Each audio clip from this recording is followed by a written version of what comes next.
تبارك الذي نزل الفرقان على عبده ليكون للعالمين نذيرا۔ اللہ زندگی کو خوشگوار بنا دے گا۔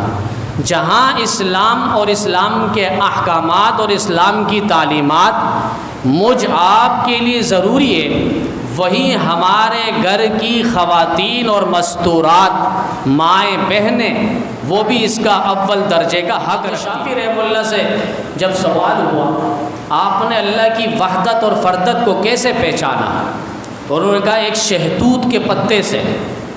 کہا وہ کیسے؟ کہا یہ شہتوت کا پتا اگر بکری کھائے تو بکری مینگنی چھوڑتی ہے، اور یہی شہتوت کا پتا اگر ریشم کا کیڑا کھائے تو ریشم پیدا کرتا۔ قدم قدم پہ برکتیں، نفس نفس پہ رحمتیں، جہاں جہاں سے وہ شفیع عاصیہ گزر گیا، اور جہاں نظر نہیں پڑی وہاں ہے رات آج تلک، وہیں وہیں سحر ہوئی جہاں جہاں گزر گیا۔ میرے واجب الاحترام قابل احترام دوستوں، ساتھیوں، بزرگوں،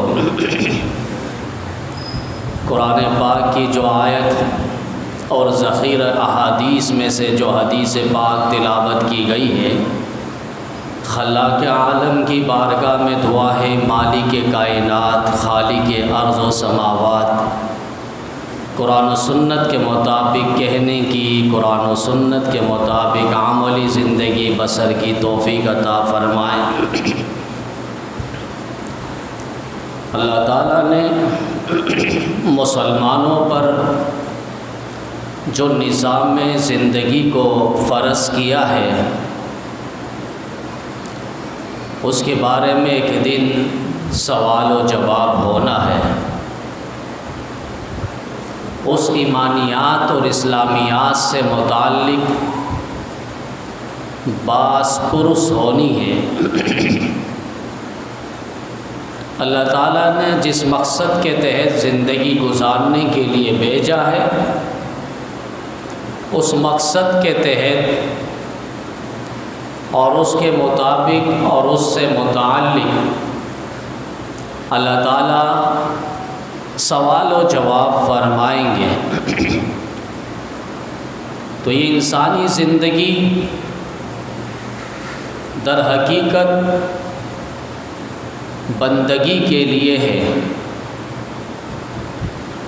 اور اللہ کی رضا، عبادت، ریاضت، وحدت اور فردت کو ماننا ہے، اور اسی کے مطابق زندگی کو گزارنی ہے۔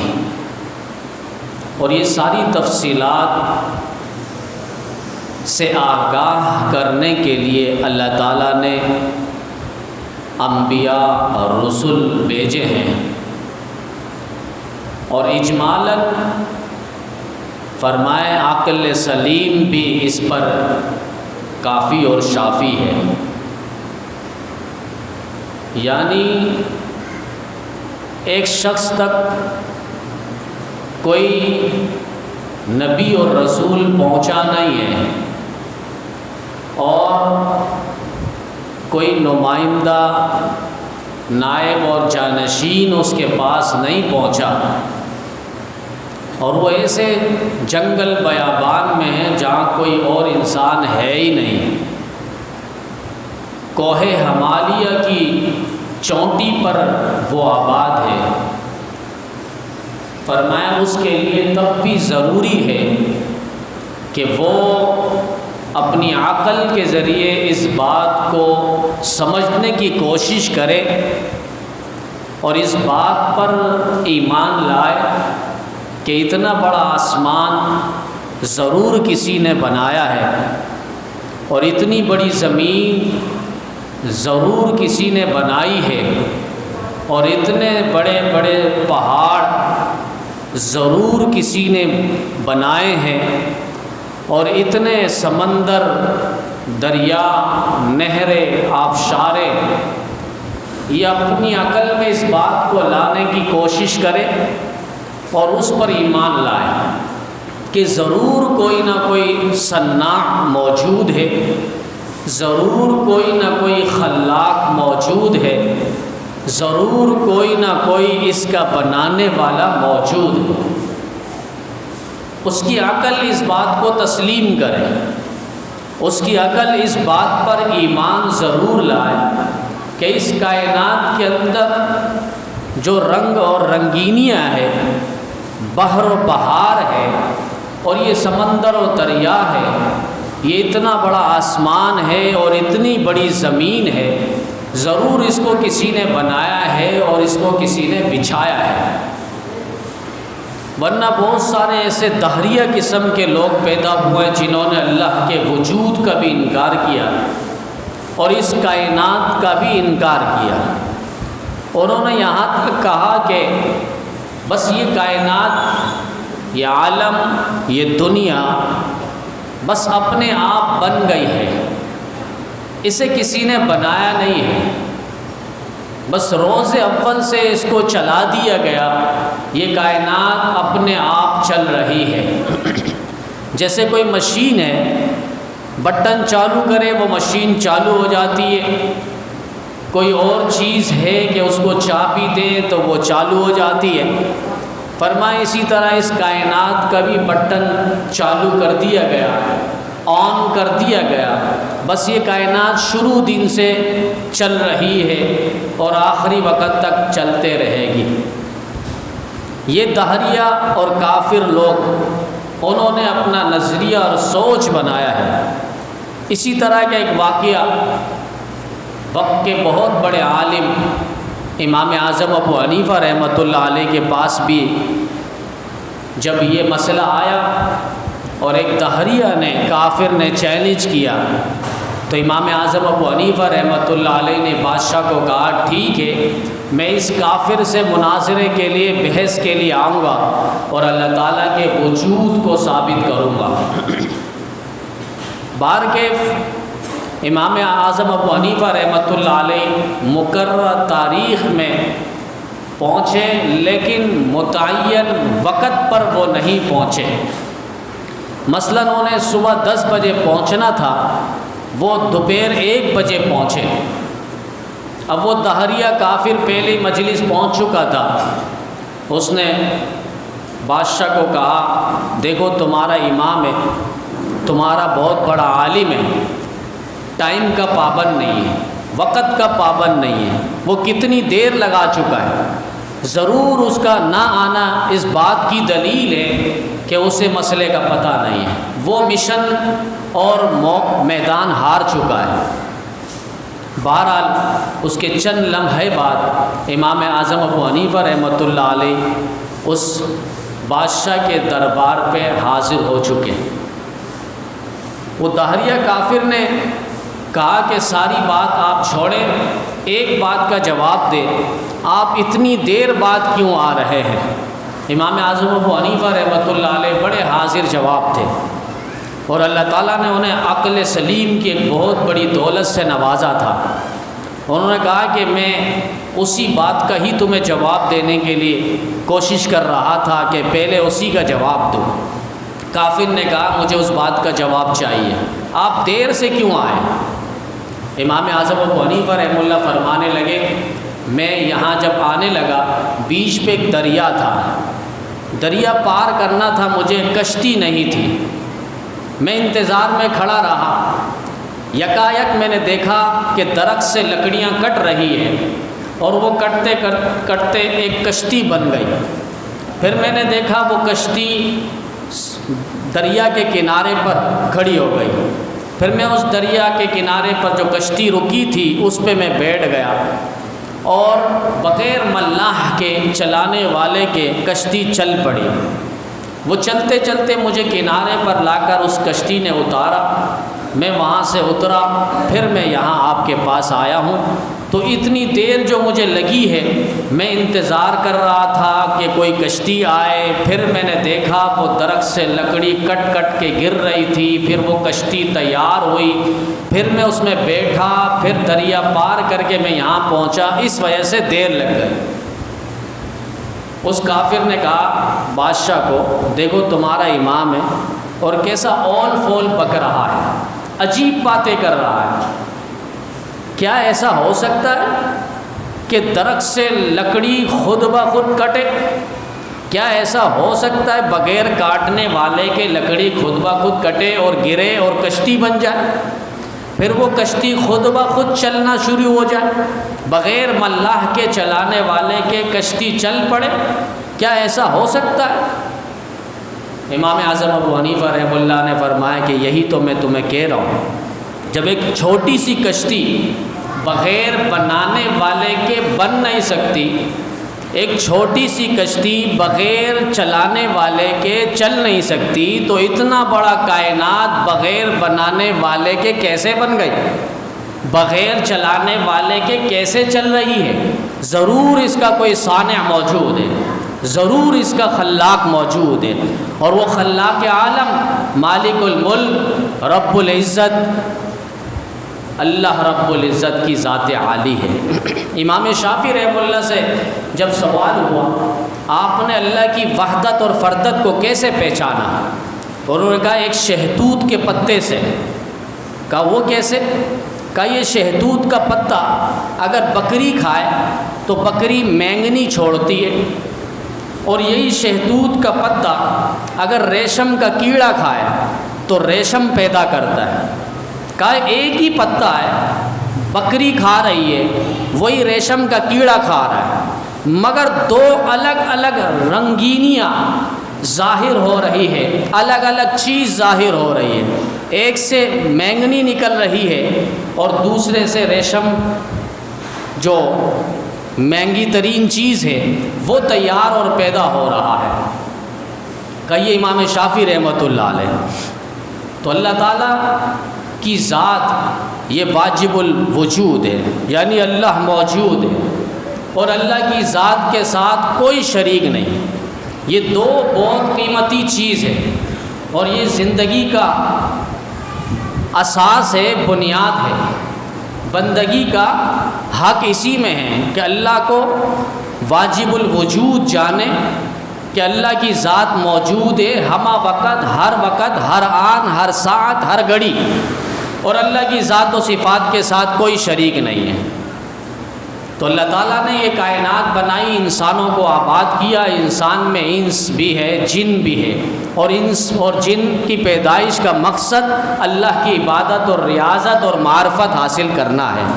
اور انسان کے اندر پھر دو طبقے ہیں، مرد عورت، ان میں کوئی تخصیص نہیں ہے، کوئی تمیز نہیں، ہر ایک کے اوپر اللہ تعالیٰ نے عبادت کو لاگو کیا ہے اور فرض کیا ہے۔ اور اللہ نے شرط بیان کر دی، من عمل صالحا من ذکر او انثی وہو مؤمن فلنحینہ حیاۃ طیبہ، جس نے بھی نیک عمل کیا چاہے وہ مرد ہو یا عورت، اللہ کو اس سے کوئی ضرورت نہیں ہے، مرد ہو یا عورت، فرمایا کہ اس نے نیک عمل کیا فلنحینہ حیاۃ طیبہ، اللہ زندگی کو خوشگوار بنا دے گا۔ جہاں اسلام اور اسلام کے احکامات اور اسلام کی تعلیمات مجھ آپ کے لیے ضروری ہے، وہیں ہمارے گھر کی خواتین اور مستورات، مائیں بہنیں، وہ بھی اس کا اول درجے کا حق رکھتی ہے کہ نماز ہم پر ہے تو نماز ان پر بھی ہے، روزہ ہم پر ہے تو روزہ ان پر بھی ہے، زکوٰۃ ہم پر ہے تو زکوٰۃ ان پر بھی ہے، حج ہم پر ہے تو حج ان پر بھی فرض ہے۔ اسی طریقے سے ایک مسئلہ آتا ہے پردے کا، پردہ، بعض اس کو سمجھتے ہیں کہ مولویوں کا خود ساختہ ہے، دین ہے، ایسی بات نہیں ہے۔ قرآن کریم مولویوں پر نہیں اترا، قرآن کریم محمد عربی صلی اللہ علیہ وسلم کی ذات عالی پر اترا ہے، اور قرآن کریم میں اللہ کہہ رہا ہے یا ایھا النبی کل ازواجک و بناتک و نساء المؤمنین یدنین علیہن من جلابیبہن، سورۃ الاحزاب بالکل اینڈ ختم ہونے پہ ہے، اللہ رب العزت فرما رہے ہیں اے نبی آپ اپنی بیویوں کو، اپنی بیٹیوں کو اور مومنہ عورتوں سے کہیں یدنین علیہن من جلابیبہن، کہ وہ اپنے اوپر چادر اوڑھ کر باہر نکلیں۔ تو یہ پردہ جو ہے یہ کوئی قید کرنا نہیں ہے، پردہ یہ کوئی قیدی بنانا نہیں ہے، بلکہ پردہ جو ہے عورت، یہ عورت جو ہے عربی میں عورتن کہتے ہیں چھپانا، عورت یہ پردے کا نام ہی ہے، چھپنے کا نام، چھپانے کا نام، ظاہر ہونا یہ عورت نہیں ہے۔ عورت کو بھی عورت اسی لیے کہتے ہیں وہ اپنے آپ کو چھپائے، وہ اپنے آپ کو حجاب میں، ستر میں، پردے میں رکھے۔ اور یہ پردہ جو ہے ایک لحاظ سے زندگی کی کرن ہے، اور ایک لحاظ سے یہ عزت اور شرف ہے۔ جس مقام پہ، جس جگہ پہ، جس کنٹری پہ اور جس سوسائٹی پہ آپ دیکھیں گے کہ وہاں حجاب نہیں ہے، وہاں پردہ نہیں ہے، یورپ اور یورپ کے کلچر اور تہذیب کے اندر آپ دیکھیں گے وہاں معاشرے میں عورتوں میں لباس نہیں۔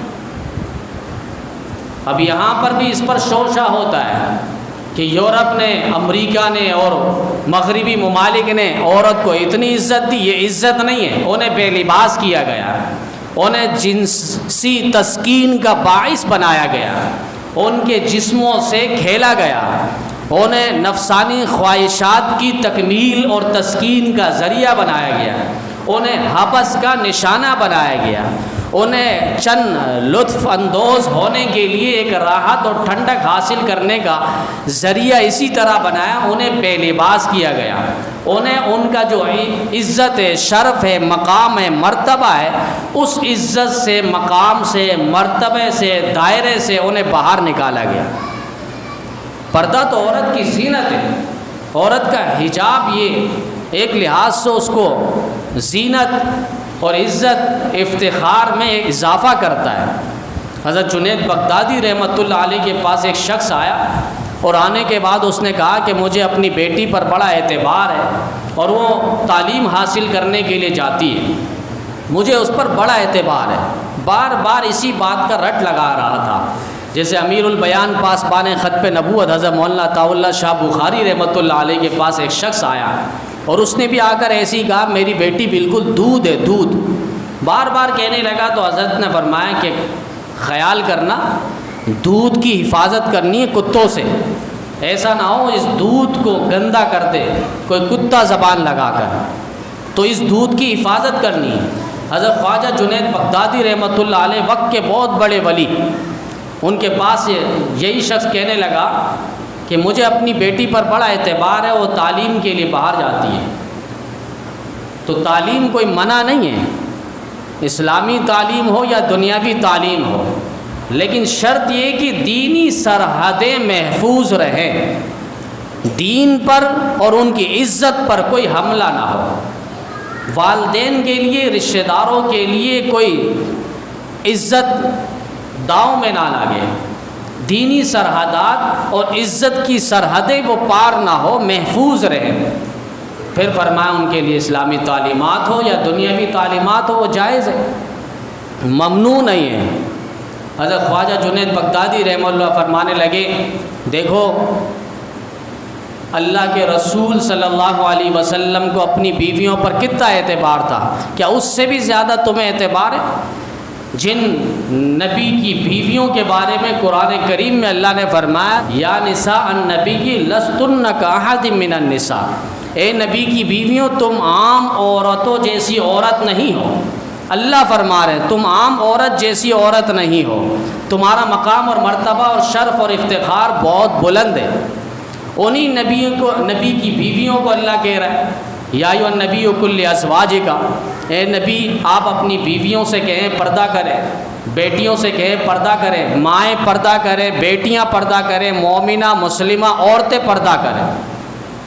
تو یہ نبی سے اللہ مخاطب ہو رہے ہیں اور فرما رہے ہیں، جن کی پاکی اللہ نے قرآن کریم کے اندر فرمایا کہ انما یرید اللہ لیذھب عنکم الرجس اہل البیت ویطہرکم تطہیرا، ان کے دل کی پاکی اور صفائی اللہ نے قرآن کریم کے اندر کی ہے، لیکن اس کے باوجود فرما رہے ہیں ان سے کہیں پردہ کریں۔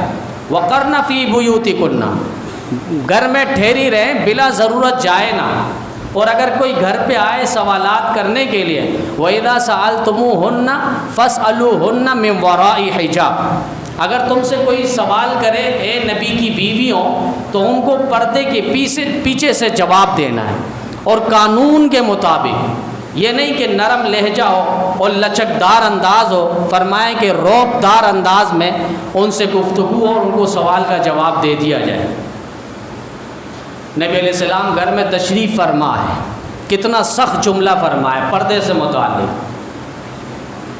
اچانک بیویاں بیٹھی ہیں، ام سلمہ ہے، حضرت حفصہ ہے، دیگر اور ازواج ہے، بیویاں ہیں۔ اچانک دروازے پر عبداللہ ابن ام مکتوم رضی اللہ تعالیٰ، نابینا صحابی ہے، اور یہ وہ صحابی ہے جس کے بارے میں اللہ نے قرآن کریم کے اندر فرمایا عبس وتولی ان جاءہ الاعمی وما یدریک لعلہ یزکی۔ اس صحابی کا مقام آپ دیکھیں، نبی علیہ السلام واعظ و نصیحت فرما رہے تھے، کفار کے بڑے بڑے لوگ آئے تھے، کافر اور مشرک کے بڑے بڑے لوگ، نبی چاہ رہے تھے یہ لوگ دین کے اندر آ جائیں، تاکہ یہ لوگ آئیں گے تو ان کے ماتحت جو قبیلے کے لوگ ہیں، افراد ہیں، وہ بھی دین میں آئیں گے، بڑا فائدہ ہوگا۔ لیکن یہ صحابی نابینا تھے، انہیں معلوم نہیں نبی علیہ السلام کن سے گفتگو کر رہے ہیں، واعظ و نصیحت فرما رہے ہیں، اور وہ نبی علیہ السلام کے پاس آ کے بار بار کہہ رہے تھے اے اللہ کے رسول میری طرف متوجہ ہوئیے، میری بات سنیے، مجھے جواب چاہیے۔ تو اللہ کے رسول نے تھوڑا ناگواری محسوس کی، عبس وتولی، آپ کے چہرے پہ بل آیا، چین بجی ہوئے، ان جاءہ الاعمی، اے پیغمبر جب وہ نابینا صحابی آپ کے پاس آیا تھا وہ تو چاہ رہا تھا کہ میں پاک ہو جاؤں، اللہ کیا کہہ رہا ہے؟ کہہ رہا ہے کہ ان کی ضرورت نہیں ہے، کفار اور مشرکین کی ضرورت نہیں، وہ کافر ہیں، وہ کافر ہی رہے مرے، لیکن یہ تو اہل اسلام میں آ چکا ہے، یہ تو ایمان کے اندر داخل ہو چکا ہے، اصل ضرورت یہ لوگ ہیں، اصل ضرورت یہ لوگ ہیں۔ ایک موقع پہ تو اللہ نے قرآن میں فرما دیا کہ ان کی طرف سے آپ نے اپنی نظر بھی پیغمبر نہیں ہٹانی، یہ لوگ صبح و شام اللہ کی عبادت کرتے ہیں، تو آپ ان کی طرف سے اپنی نظر رحمت بھی نہ ہٹائیں۔ اس کے بعد نبی علیہ السلام جب یہ صورت اتری، سورۃ العبس آخری پارے میں، تو یہ صحابی جب بھی آتے تھے ان کو کوئی روک ٹوک نہیں تھا، نابینا بھی تھے، اور ان کا مقام اور مرتبہ اللہ قرآن میں کہہ رہا ہے عبس وتولی ان جاءہ الاعمی وما یدریک لعلہ یزکی، کہ آپ کو معلوم نہیں ہے اپنے آپ کو پاک کرنے کے لیے آئے، پاک صاف حاصل کرنے کے لیے آئے، آپ انہیں پاک کریں، انہیں گندوں کو چھوڑ دیں۔ تو یہ صحابی جب بھی آتے نبی علیہ السلام احتراماً استقبالاً کھڑے ہو جاتے تھے۔ آج یہ گھر پر آئے، نابینا ہے، نبی علیہ السلام نے ازواج سے، بیویوں سے فرمایا کہ ان سے پردہ کرو، احتجبا منہ، ان سے پردہ کرو۔ تو بیویوں نے کہا کہ یہ نابینا نہیں ہے، یعنی یہ تو نابینا ہے، ہمیں تو دیکھ نہیں رہے، تو پردہ۔ تو نبی علیہ السلام نے آگے سخت جملہ فرمایا کہ اگر وہ نابینا ہے، دیکھ نہیں رہے، کہ تم بھی نابینا، لہذا تم بھی انہیں نہ دیکھو۔ نبی علیہ السلام مجلس میں تشریف فرما ہے اور صحابہ کرام بھی بیٹھے ہوئے ہیں۔ نبی علیہ السلام نے پوچھ لیا بتاؤ عورتوں میں سب سے بہترین کون سی چیز ہے؟ سارے صحابہ خاموش ہیں، مسئلہ عورتوں کا ہے، ہم وہاں کیا جواب دیں کہ عورتوں میں بہترین چیز کون سی ہے؟ حضرت علی رضی اللہ تعالیٰ عنہ فوراً مجمع سے اٹھے چھپ کے اور حضرت فاطمہ کے پاس گئے اور حضرت فاطمہ سے پوچھ لیا کہ یہ سوال کا جواب کیا ہے کہ عورتوں میں بہترین چیز کون سی ہے؟ حضرت فاطمہ نے فرمایا اے علی، عورتوں میں سب سے بہترین چیز یہ ہے نہ وہ کسی مرد کو دیکھے نہ مرد ان کو دیکھے، سب سے بہترین چیز یہ ہے۔ حضرت علی فوراً آئے، مجلس کے کونے پہ بیٹھ گئے اور فوراً ہاتھ اٹھایا، نبی علیہ السلام یہی اعلان اور صدا لگا رہے تھے بتاؤ عورتوں میں سب سے بہترین چیز کون سی ہے؟ حضرت علی کھڑے ہوئے اور انہوں نے جواب دیا تو نبی علیہ السلام خوش ہوئے اور فرمائے کہ یہ جواب واقعی میری لخت جگر حضرت فاطمہ نے دی ہے. فاطمہ تو میرے جگر کا ٹکڑا ہے، میری نور نظر ہے فاطمہ. تو ایسا ہو کہ مرد کو نہ دیکھے اور مرد بھی انہیں نہ دیکھے. آج تو نئے جوڑے اور کپڑے تو دور کی بات، لباس تو برقع جو ہو رہا ہے، آپ اس میں دیکھیں کتنے قسم کے نمائش اور نقش و نگار اور اس کے اندر ڈیزائن. تو وہ ایک لحاظ سے برقع تو تھا کہ انہیں چھپایا جاتا، پردے میں رکھا جاتا تاکہ وہ نہ دکھتا، نہ انہیں کوئی دیکھتا. لیکن اب اتنا فیشن اور ڈیزائننگ اس کے اندر کہ اب مجبوراً اس کو دیکھا جا رہا ہے. پھر علماء نے تو یہاں تک کہا کہ اس برقعے کے لیے بھی برقع ضروری ہے، یعنی اس برقعے کے لیے بھی حجاب اور پردہ اور ستر ضروری ہے. تو نبی علیہ السلام پردے کے معاملے میں اتنا سخت ارشاد فرمایا اور فرمایا کہ کیا تم لوگ بھی اندھی ہو گئی ہو، تمہیں نہیں دکھ رہا، لہٰذا ان سے پردہ کرو. حضرت خواجہ جنید بغدادی رحمۃ اللہ علیہ، ان سے پوچھا جا رہا ہے، ایک شخص نے یہی پوچھا کہ اگر میری بیٹی پر مجھے بڑا اعتبار ہے، تعلیم حاصل کرنے کے لیے گئی ہے اور جاتی ہے، اکیلا جاتی، مجھے اپنی بیٹی پر بڑا اعتبار ہے. حضرت خواجہ جنید بغدادی رحمہ اللہ فرمانے لگے، دیکھو اگر ایک طرف حسن بصری ہو، حسن بصری وقت کے بہت بڑے ولی جنہوں نے ام سلمہ نبی علیہ السلام کی زوجہ محترمہ ان کے ہاں پرورش پائی ہے، اور مولا کائنات حضرت علی المرتضیٰ شیر خدا رضی اللہ تعالیٰ عنہ سے تربیت حاصل کی ہے، وہ حسن بصری رحمۃ اللہ علیہ ایک طرف، اور دوسری طرف رابعہ بصری ہو، وہ اللہ کی وہ نیک بندی جو ایک رکعت کے اندر پورا قرآن کریم کی تلاوت کرے. فرمائے اور وہ بیت اللہ شریف میں ہو اور وہاں کتاب اللہ پڑھے تو بھی میں ان کو اجازت نہیں دوں گا. حضرت خواجہ جنید بغدادی رحمہ اللہ فرمانے لگے، فرمائے کہ تنہائی کا نیک اگر انسان ہو، جنید بغدادی سے پھر سوال ہے، اگر دونوں طرف نیک انسان ہو، کہا نیک انسان ہو، اگر ایک طرف حضرت زکریا کے بیٹے حضرت یحییٰ علیہ السلام ہو اور دوسری طرف حضرت عیسیٰ علیہ السلام کی والدہ حضرت مریم علیہ السلام ہو، فرمایا پھر بھی ان کے لیے تنہائی نہیں ہے، پھر بھی ان کے لیے تنہائی نہیں ہے. تو یہی تو اسلام کی سرحدیں ہیں. اسلام کی سرحدوں میں رہ کر دینی تعلیم ہو یا عصری تعلیم ہو، اس کا کوئی منع نہیں ہے، کوئی اس کو ناجائز نہیں کہتا، لیکن شرط یہ کہ اس دائرے کے اندر ہو. اب تو آپ دیکھیں ہمارے علماء اسلاف بزرگان دین ان کے قدموں پہ قربان جائیں، انہوں نے اتنی سرحدیں اس کے اندر لگائی اور اتنی پابندیاں لگائی کہ ان کے دروازے، ان کے نکلنے کی جگہ، آنے جانے کی جگہ سارے انہوں نے الگ تھلگ کیے. ہمارے شیخی و سندی اعظم مولانا مفتی ظفر علی خان صاحب رحمۃ اللہ علیہ، انہوں نے دو ادارے بنائے، ایک بنات کا، لڑکیوں کا، بچیوں کا پڑھنے کے دین حصول کے لیے، اور دوسری طرف انہوں نے بنین کا، لڑکوں کا تعلیم کا انہوں نے بندوبست کیا. لیکن ان کے لیے پابندی تھی کہ اتنے بجے سے اتنے بجے تک تمہیں اس راستے کو اختیار نہیں کرنا، اس دروازے سے تمہیں نہیں نکلنا. سخت گارڈ وہاں سیکورٹی انہوں نے کھڑے کر دیے اور باقاعدہ نگرانیاں کیمرے کے ذریعے وہ کرتے تھے. تو اس طرح کے ماحول میں انشاءاللہ پروان کیسے نہیں ہوگا. لیکن اب وہ مرد بھی پڑھانے والے ہو ماشاءاللہ، پھر پڑھنے والی حسینائیں ہو، جمیلائیں ہو، پھر وہی ہمارے گود میں یہ سارے کیسز آئیں گے جو نام بھی اسلامیہ یونیورسٹی باولپور میں جو کیس ہوئے، اور چند مہینوں کی جو وہاں کے کیسز ہے، جو 5,500 ہزار کے قریب ویڈیوز آئی ہے، اور اس سے علاوہ کتنے ہوں گے، اور کتنے افسروں کے پاس، وہاں کے ٹیچرز کے پاس اور پرنسپل کے پاس، ہیڈ افسر کے پاس کتنے ہوں گے، وہ علمان والحفیظ کل قیامت کے دن جب یہ نامہ اعمال کھلے گا تو پھر ہر ایک کو دکھے گا. لیکن شرط یہ کہ اس سے پہلے توبہ کر لے. اللہ تعالیٰ غفور الرحیم ہے، معاف کر دے گا سچے دل سے اگر توبہ کی. تو یہ پردہ جو ہے یہ قید میں رکھنے کا نہیں ہے، یہ ملکہ اور گھر کی زینت بنانے کا نام ہے. پردہ یہ نہیں کہ عزت سے باہر نکالا جا رہا ہے. شریعت نے یہاں تک کہا ہے کہ اگر ضرورت ہے تو عورت باہر نکل سکتی ہے، کلینک ہے، دوائی لینا ہے، گھر کا سودا سلف ہے، کوئی ہے نہیں لانے کو، بازار جا سکتی ہے. اسی طریقے سے گواہی کے لیے عدالت قاضی کے ہاں پیش ہو سکتی ہے. حج عمرے کے لیے وہ عورت جا سکتی ہے، محرم ساتھ ہو. تو فرمایا یہ اگر بلا ضرورت خواتین کو گھروں سے نکلنا، اس کے لیے شریعت نے پابندی لگائی ہے۔ یہاں تک فرمایا بلا ضرورت خواتین جو گھروں سے نکلتی ہے، اللہ کی لعنت، فرشتوں کی لعنت، آسمان والوں کی لعنت، زمین والوں کی لعنت، یہاں تک کہ نبی علیہ السلام نے فرمایا پھر میری بھی لعنت ہے اس پر۔ اور عطر لگا کر، خوشبو لگا کر، جس کی خوشبو پھیلے، خواتین وہ عطر لگا کر نکلیں، تو حدیث پاک ابو داؤد شریف کے اندر لکھا ہے فَهِيَ كَذَا وَكَذَا، وہ عورت اس طرح ہے، اس طرح ہے، یعنی اس طرح بد کردار ہے، زانیہ ہے۔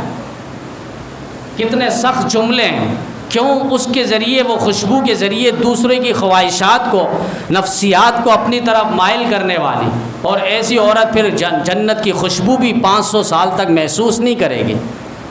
تو یہ پردہ ہم سب کی ضرورت ہے، یہاں تک کہ اللہ نے سب سے پہلے جو مخاطب کیا ہے وہ مردوں کو کیا ہے، کل للمؤمنین یغضوا من ابصارہم ویحفظوا فروجہم، مومنوں اپنی نگاہوں کو نیچے کرو۔ اگر وہ بن ٹھن کے آ رہی ہے، وہ تو النساء حبائل الشیطان، وہ جو شیطان کی چھال ہے، شیطان اس کے ذریعے تمہیں پھنسائے گا، لہذا تم سب سے پہلے یہ کر لو، نگاہوں کو نیچے کر لو، سارے حربے وہ استعمال کر لیں، نگاہ نیچے ہو جائے تو فرمایا اللہ تعالیٰ اس کی حفاظت فرما دیں گے۔ جنگ قادسیہ کا موقع ہے، ہزاروں کا لشکر صحابہ کا گزر رہا ہے، وہاں کی انٹیلیجنس نے رپورٹ دیا ان کے ایمان پر کس طرح حملہ ہو، تو انہوں نے کہا کہ نیم برہنہ دوشیزہ عورتوں کو ان کے سامنے کھڑا کر دو، ان کے ایمان کو منٹوں میں زائل کریں گے۔ لیکن انہیں پتہ نہیں وہ محمد عربی کے گھاٹ کے پانی پینے والے لوگ تھے، انہیں پتہ نہیں تھا وہ صحابہ وہ لوگ تھے جو اپنے دودھ پیتے بچوں کو جنگوں کے اندر اور غزوات کے اندر پیش کرنے والے وہ لوگ تھے۔ انہیں یہ نیم برہنہ اور دوشیزاؤں سے کیا سروکار ہے؟ باہر کے انہوں نے وہی لڑکیوں کو کھڑا کیا نیم برہنہ لباسوں پہ، صحابہ کے امیر نے ایک ہی آواز لگائی اور کہا کل للمؤمنین یغضوا من ابصارہم ویحفظوا فروجہم۔ اے صحابہ یاد رکھنا، نبی سے تربیت حاصل کرنے والوں، نگاہوں کو نیچے رکھنا اور اپنے شرمگاہوں کی حفاظت کرنا، یہاں سے نکل پڑنا۔ بس اس کے بعد صحابہ کہتے ہیں اس طرح نکلیں کأنہم یطیر الطیور، ایسے جیسے ان کے سروں پر پرندے سوار تھے، چرند پرند ان کے سروں پر، اور پرندے وہیں پر ٹھہرتے ہیں جہاں پر حرکت نہ ہو، تو ان کے سروں پر پرندے اس طرح سوار تھے۔ صحابہ وہاں سے نکل پڑے، 20,000 مقامی لوگوں نے ان صحابہ کے اس اخلاق کو، اس حسن سلوک کو، طریقے کو دیکھ کر وہ اسلام لے کر آئے ہیں۔ تو نگاہوں کو نیچے رکھنا ہم اولین اس کا حق ہے، اور مخاطب اللہ کا یہی ہے کہ اپنی نگاہوں کو نیچے رکھو۔ تو پردہ بہت ضروری ہے، عزت نفس اسی کے اندر پنہا ہے۔ علامہ جلال الدین سیوطی رحمۃ اللہ علیہ حضرت علی المرتضیٰ رضی اللہ تعالیٰ عنہ کے حوالے سے ایک روایت انہوں نے ذکر کی کہ کل قیامت کے دن اللہ تعالیٰ اہل مجمع سے اعلان فرمائیں گے کہ اے لوگوں اپنی نگاہوں کو نیچے رکھو اور کوئی بھی نظر اٹھائے نہ، آج محمد عربی صلی اللہ علیہ وسلم کی لخت جگر حضرت فاطمہ کا یہاں سے گزر ہونا ہے۔ وہاں میدان حشر میں اللہ تعالیٰ پردہ کروائیں گے۔ کیوں؟ دنیا کے اندر انہوں نے ایسا پردہ کیا، دنیا سے جانے کا وقت ہے، 6 مہینے نبی علیہ السلام کے انتقال کے بعد پھر یہ بھی چلی گئی دنیا سے۔ کتابوں میں لکھا ہے کہ ایک دن بھی انہوں نے ہنسا نہیں، مسکرایا نہیں۔ حضرت فاطمہ والد کے انتقال کے بعد ایک دن بھی مسکرایا نہیں، اور آخری ایک دن مسکرایا جب انہوں نے اسماء بنت عمیس سے پوچھا اور کہا کہ ایسا کوئی چیز بتاؤ جس کے اندر میں میرے جسم کی ساخت واضح نہ ہو، باڈی، جسم کی باڈی جو ہے وہ واضح نہ ہو، مرنے کے بعد اس کو رکھا جائے تو پتہ نہ چلے نبی کی بیٹی جو ہے وہ پتلی تھی، موٹی تھی، چھوٹی تھی، بڑی تھی، یہ ساخت واضح نہ ہو۔ تو انہوں نے بتلایا حبشہ میں میں نے دیکھا ہے ایسے کھجور کے تنوں سے، شاخوں سے بنایا گیا اور اس کو رکھا گیا کہ اس سے پھر بناوٹ واضح نہیں ہوتی۔ انہوں نے بنا کے دکھایا، حضرت فاطمہ نے اس کو دیکھ کر اس دن مسکرایا تھا، بس اس کے بعد حضرت فاطمہ نے کبھی مسکرایا نہیں، کہا کہ میرے مرنے کے بعد اسی پہ مجھے اٹھانا۔ اور آج میدان حشر میں اللہ تعالیٰ کیسا لاج رکھ رہے ہیں، کہا سب لوگ اپنی نگاہوں کو نیچے رکھو، حضرت فاطمہ رضی اللہ تعالیٰ عنہا کا گزر ہونا ہے۔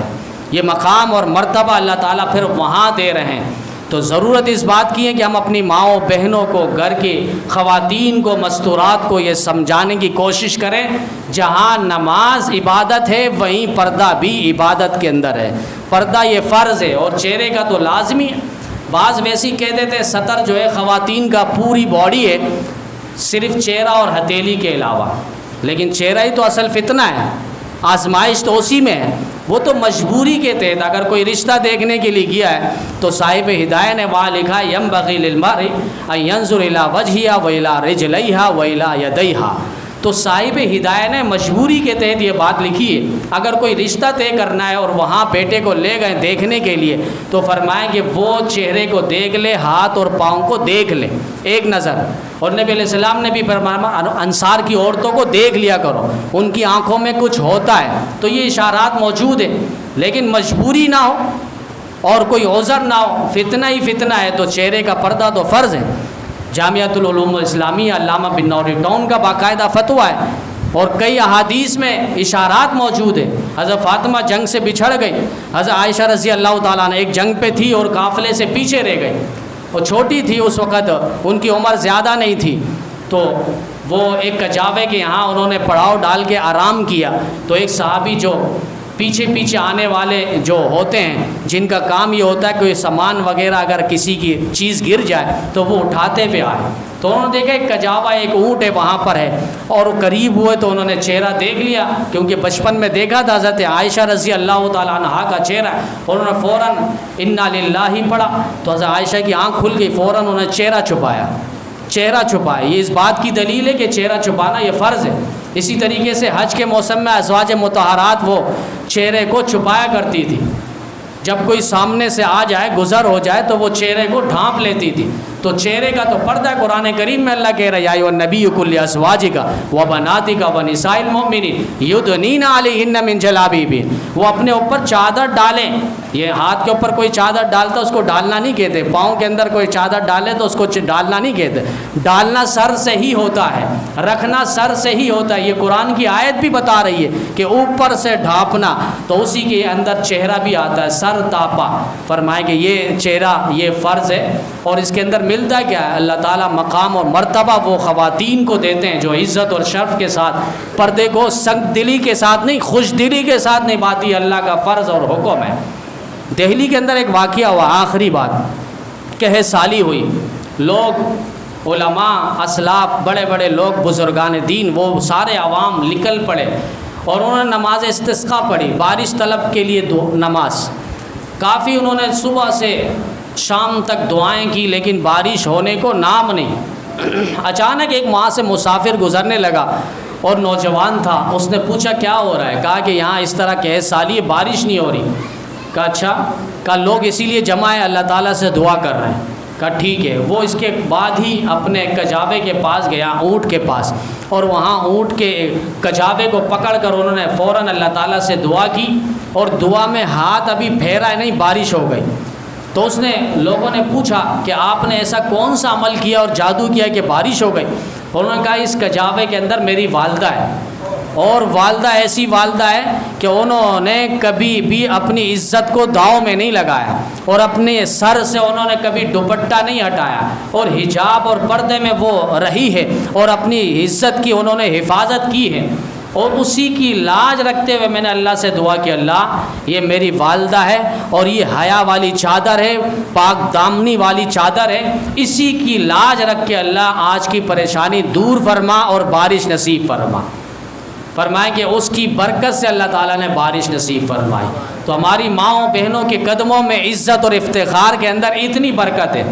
لیکن یہ مغربی ممالک کی جو عورتیں ہیں، جو آنٹی شمیم وغیرہ آ جاتی ہے، یہ ہماری مسلم ممالک کی عورتوں کو ادھر ادھر بہکانے کی کوشش کرتی ہے. تو کوشش یہ ہو کہ ہم چار دیواری کے اندر اس بات کی محنت کریں اور اس کی ہوائیں چلائیں اور عزت کی حفاظت کوشش ہو. اہل محلہ سے یہی گزارش ہے کہ کوئی کسی کی بات نظر آ جائے، آج تو ہم ویڈیو بناتے ہیں فوراً چھوڑ دیتے ہیں، بھائی اس کی عزت ہو گئی نیلام. اب آپ پوری مخلوق کے اندر اس کی عزت کو اٹھا رہے ہیں اور اس کی عزت کو اچھال رہے ہیں. پہلے تو کوئی بات آ جائے تو اس خبر کی تحقیق ہو۔ قرآن کریم میں سورہ حجرات میں اللہ نے فرمایا یا ایھا الذین آمنوا ان جاءکم فاسق بنبأ فتبینوا ان تصیبوا قوما بجہالۃ فتصبحوا علی ما فعلتم نادمین۔ جب کوئی خبر لے کر آپ کے پاس آئے پہلے کوشش ہو اس کی تحقیق ہو، ایسا نہ ہو آپ نے تحقیق نہیں کی اور اس کے پیچھے پڑ گئے اور اس خبر کو آپ بھی سوشل میڈیا پہ پھیلا رہے ہیں تو پھر کیا ہوگا؟ فتصیبوا ان قوما بجہالۃ فتصبحوا علی ما فعلتم نادمین، پھر آپ بھی ندامت اور شرمساری کے آنسو بہائیں گے۔ تو کوئی بھی خبر ہو، پہلے تو یہ خبر ہی جھوٹی، کسی کی عزت سے کھیلا گیا، اور عزت اگر آپ کو معلوم بھی چل جائے کہ واقعی یہ غلط کام کر رہا تھا، ایک تو یہ کہ منشیات یہ تو ہم چاہتے ہیں کہ علاقے سے ختم ہو، جوا ہے، سٹا ہے، نشہ کی چیز ہے، یہ تو ہم آپ ہر شخص چاہتا ہے کہ ہماری نئی نسل کی زندگی داؤں پہ لگ رہی ہے اور ان کی زندگی ختم ہو رہی ہے اور ایک غلط چیز کے اندر اپنی عمر کو اپنی جوانی کو وہ ضائع کر رہے ہیں، یہ تو ہر شخص۔ لیکن اس کے علاوہ کوئی عزت کی بات آتی ہے تو کوشش کرو اس کو دبا دو۔ من ستر مسلما سترہ اللہ دنیا والآخرہ، جس نے کسی کی ستر پوشی کی، کسی کی عیب کو چھپایا، عزت کو چھپایا، فرمایا کہ اللہ تعالیٰ اس کو دنیا میں بھی اس کی ستر پوشی کرے گا، آخرت میں بھی اللہ تعالیٰ اس کو اپنی ستر کے اندر لے کر مخلوق سے ہٹ کر اللہ اس سے بات کریں گے، اللہ وہاں بھی اس کی عزت کی حفاظت کرے گا۔ تو ضرورت اس بات کی کہ خبر سنی سنائی خبر پر کوئی کان نہ دھرا جائے۔ اسی طریقے سے سوشل میڈیا ایک غلط میسیجیں بھی اس سفر کے آخر میں چلاتا ہے اور کہتا ہے کہ جو من بشرانی بخروج سفر بشرتہ بالجنہ، کہتے ہیں کہ حدیث ہے جس نے بھی نبی علیہ السلام نے فرمایا جس نے سفر کے مہینے کے نکلنے کی خوشخبری مجھے سنائی میں اس کو جنت کی خوشخبری سناتا ہوں۔ اب یہ حدیث ملا علی قاری رحمۃ اللہ علیہ الموضوعات الکبریٰ کے اندر لکھتے ہیں یہ لا اصل لہ، اس حدیث کی کوئی اصل موجود نہیں ہے۔ محمد علی شوکانی اور مولانا محمد طاہر پنڈری رحمۃ اللہ علیہ، بڑی بڑی کتابیں ان کی، انہوں نے لکھا ہے کہ اس حدیث کی کوئی اصل موجود نہیں۔ اب ہم حدیث دیکھتے ہیں، فوراً حدیث دیکھتے ہیں ہم فارورڈ کرتے ہیں، یہاں تک کہ یہ بھی میسیج لکھا ہو کہ اگر آپ کو محبت ہے تو 100 بندوں پر آپ فارورڈ کریں، نبی سے محبت ہے تو آپ آگے یہ 100 اب وہ 100 بندوں پر فارورڈ کرتا رہتا ہے، لگا رہتا ہے۔ اگر اس کو آپ میسیج کر دیں اگر آپ کو نبی سے محبت ہے مجھے 500 کا بیلنس لوڈ کریں، اب آپ دیکھیں اس کو کتنی نبی سے محبت ہے، اب وہ لوڈ نہیں کرے گا آپ کے بیلنس 500 روپے۔ اب پیسے کا مسئلہ ہے، وہاں محبت ہے فوراً، اب یہ نہیں دیکھا کہ وہ حدیث ہے بھی یا نہیں، اس کی تحقیق ہے بھی یا نہیں۔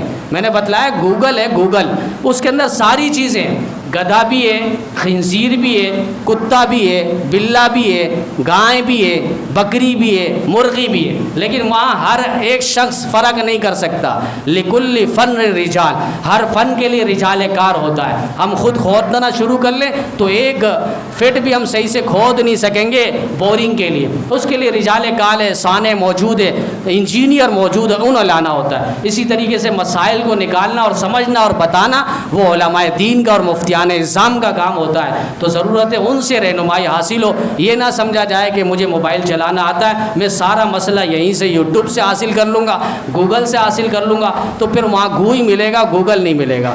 تو ضرورت اس بات کی قرآن کریم بھی کہتا ہے فاسألوا اہل الذکر، اہل ذکر سے، اہل علم سے، علماء دین سے مسئلہ حاصل کرو۔ اللہ تعالی ہم سب کو کہنے سے زیادہ عمل کی دولت نصیب فرما۔ واخر دعوانا